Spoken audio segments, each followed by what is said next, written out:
Hello everyone, I'm Rohit and this is the day 6 of the Flow Designer training. In this day we'll talk about that how we can create a subflow in Flow Designer. So in our today's topic is the subflow. So let's understand that what is the subflow. Subflow are a sequence of reusable action to use in Flow. Developer can create subflow to perform common process specific to the custom application.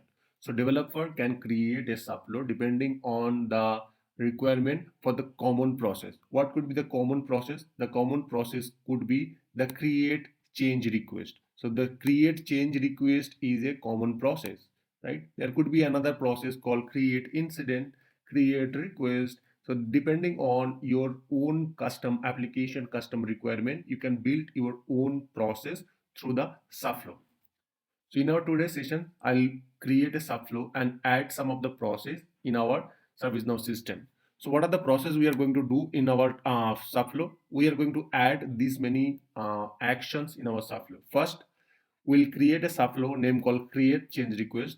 Via that, we'll create a change request. Then we'll assign that change request to the particular group member, and then we'll send a mail to assignment group. So let's go back to the ServiceNow instance and see how we can do that. So this is our ServiceNow demo instance. In this demo instance, we are going to create a subflow.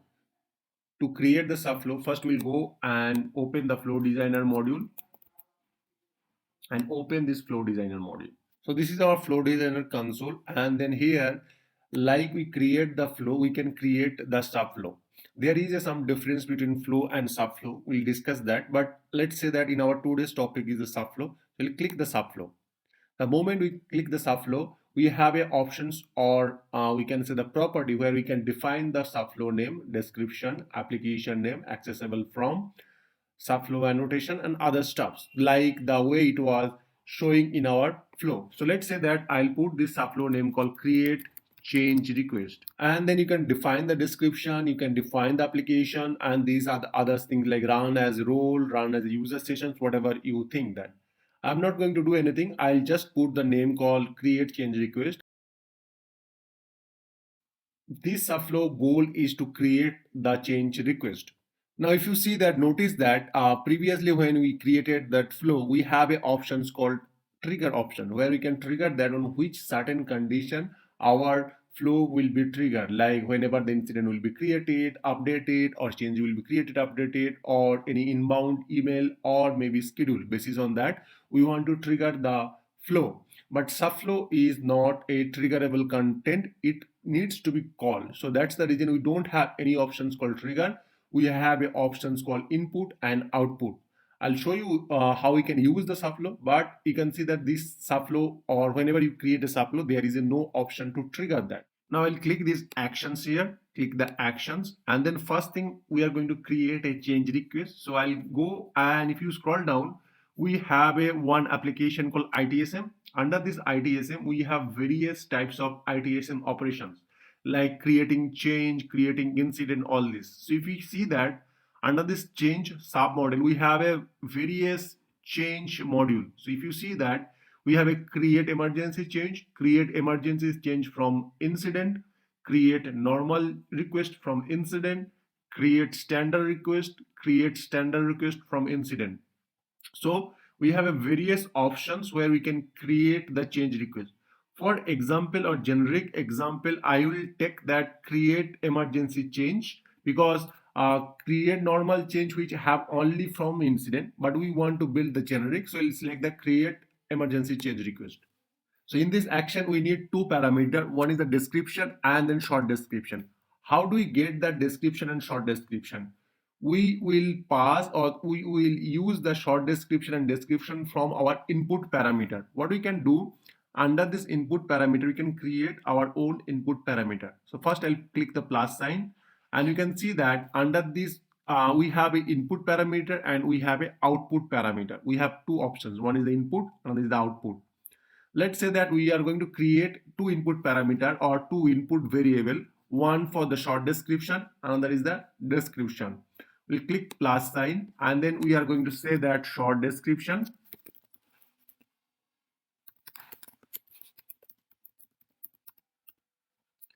This is the label, this is the name, and then we can define the type. And is it mandatory? Yes, it's a mandatory. Now we have another parameter we can create, that is called description. So we'll say that description, automatically it will be renamed. Is it a string or whatever, depending on your type you can select that. And is it mandatory? Yes, it is mandatory. We'll click done.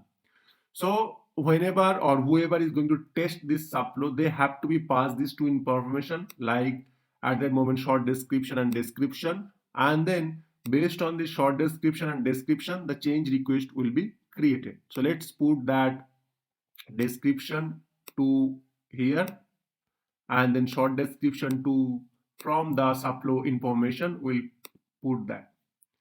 Now, once our change request is created, we want to assign this change request to particular groups, right? For that, we also need a information. So let's say that I'll click plus sign and then say that assignment group. So these are my, input parameter. This time type will be the reference. So I'll select the type equal to reference. As we know that normally assignment group is part of the reference, and say that I can say that group. Okay, and this is not a mandatory. You can put that, or you maybe you won't want to put that. That's your depending on your use case. So the now next step is that I want to update that emergency change as a assignment group. I want to set some assignment group on that emergency change. So I'll click that plus sign and then I'll click the action, and then here I will pick that update one.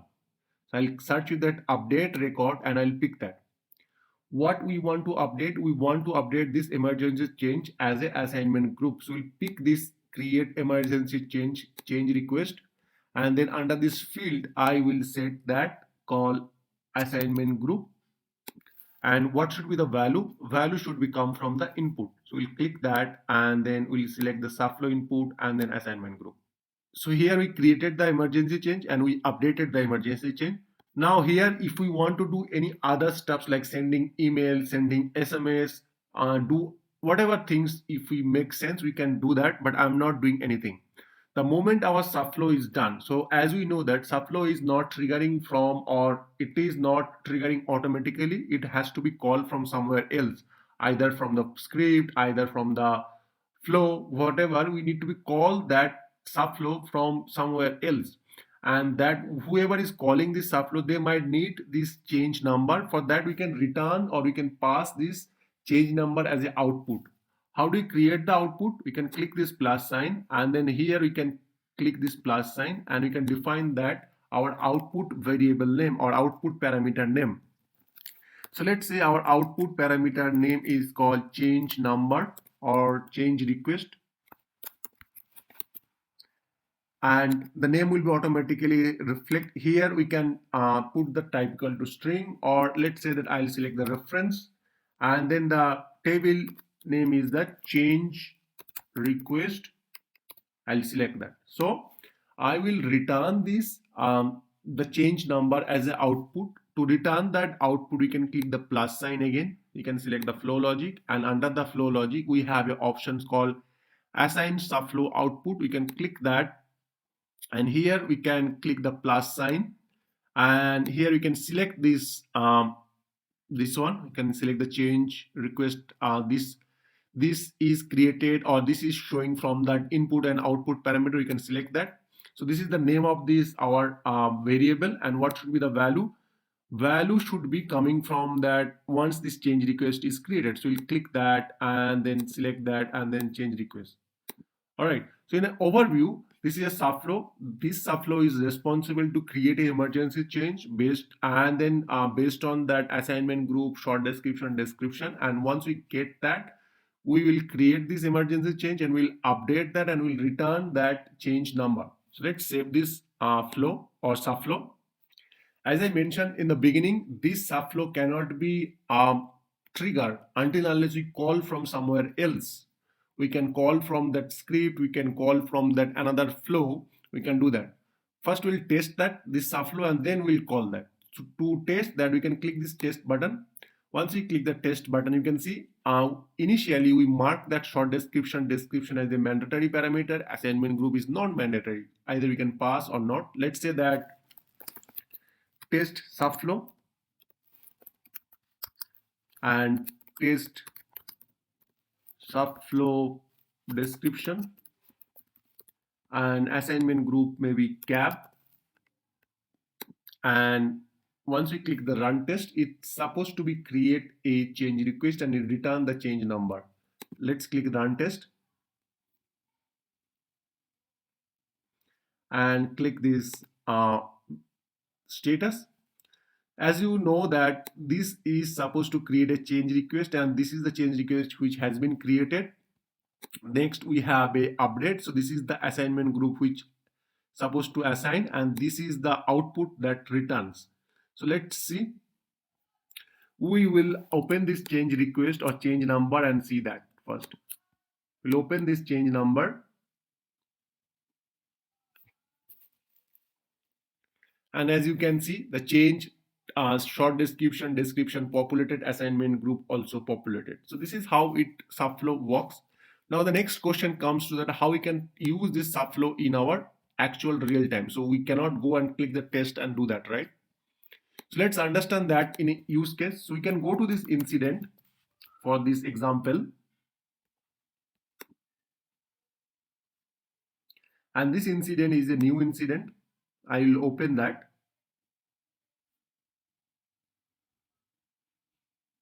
And I'll try to resolve this incident. As you know, the moment you try to resolve this incident, you have some information like resolution code, and then resolution notes are mandatory, right?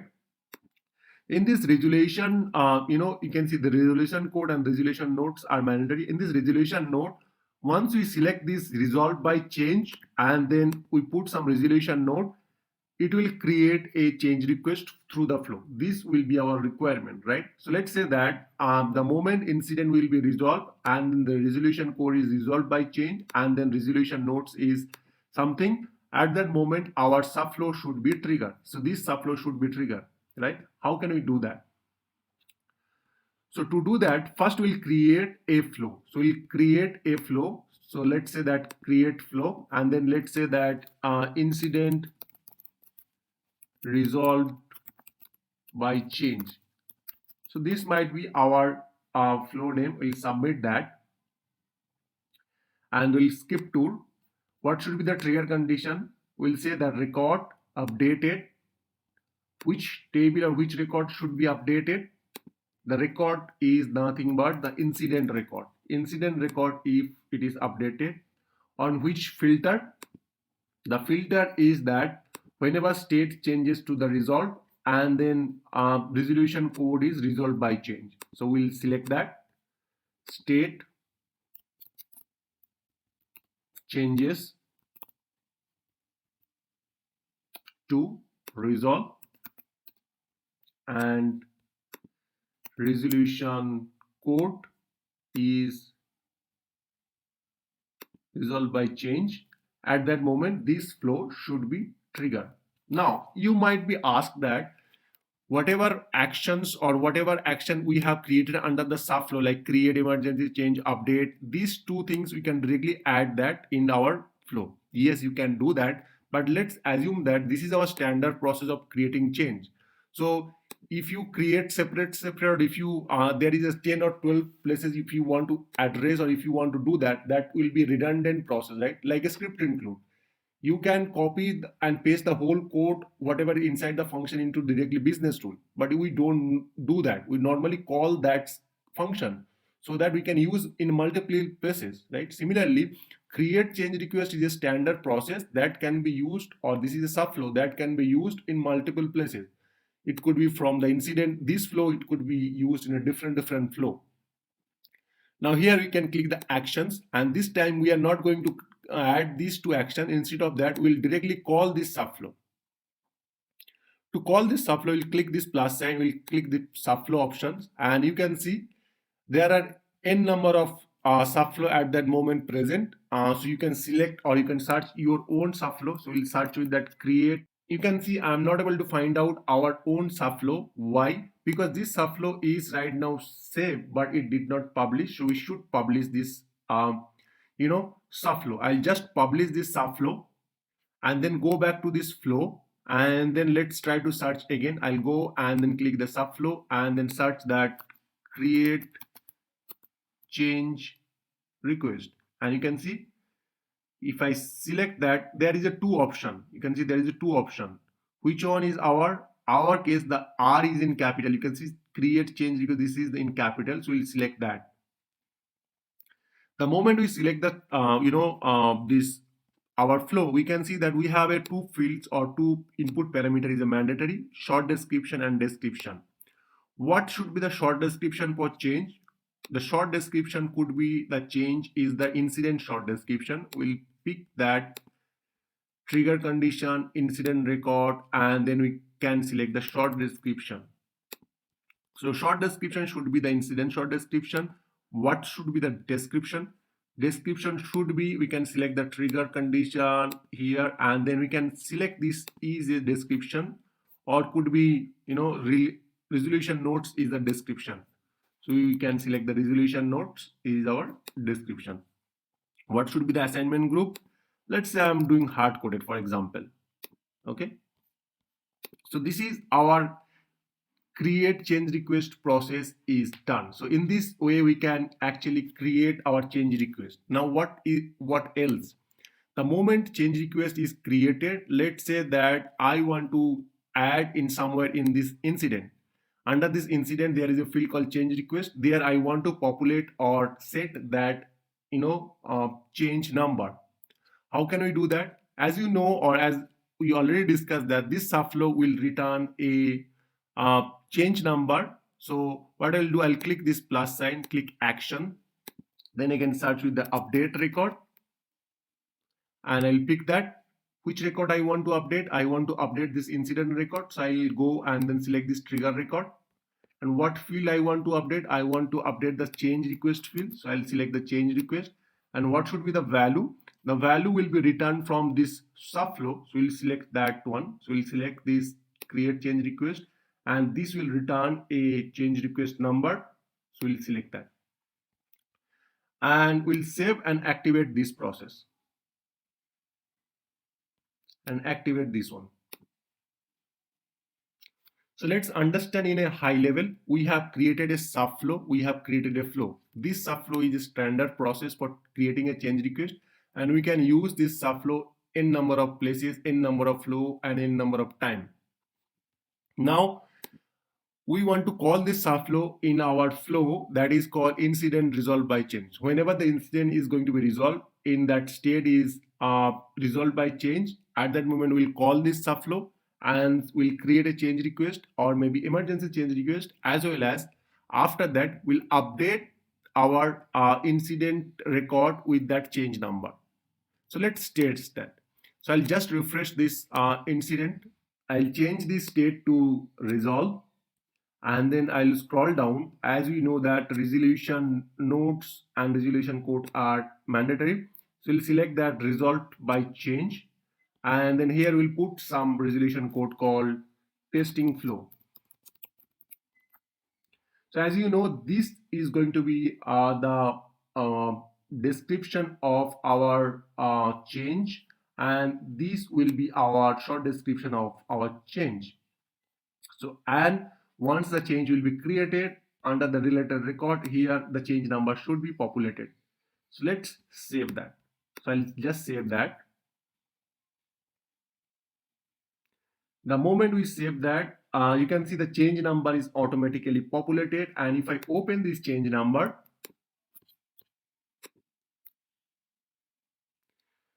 that create incident, testing flow, and then cab approval, this all, and then everything was working as per our expected. So if I go back to the flow designer and open this flow and go to the execution, if I do jet to A, you can see that these two are just now triggered. This is the first flow and this is the subflow. So if I open this flow, you can see this is the flow which is triggered, and this is actually supposed to call our subflow. This is a subflow, and this is trigger, and this is created a change request. So this is how we can use in our flow designer called Subflow. That's it for today. If you have any question, let me know in my comment section. Thank you very much. Have a great day.